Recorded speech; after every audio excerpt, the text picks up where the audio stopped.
We're going back in time to the 1950s and we are going to be making this French dressing.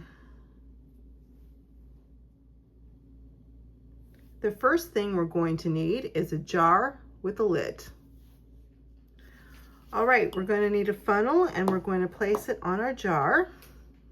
Then we are going to add half a cup of oil. It could be olive oil, salad oil, whatever you prefer. Next, we're going to add 2 tablespoons vinegar. The next ingredient is 2 tablespoons lemon juice. Next, I'm going to add half a teaspoon of salt. Next, I'm going to add 1/4 teaspoon dry mustard powder. And the last ingredient is 1/4 teaspoon paprika. All right, we're going to put on the lid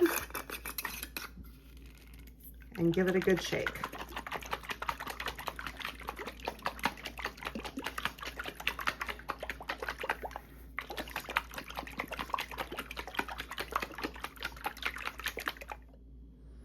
And there we have it, our French dressing from the 1950s, and to top it off, it's sugar-free. Enjoy!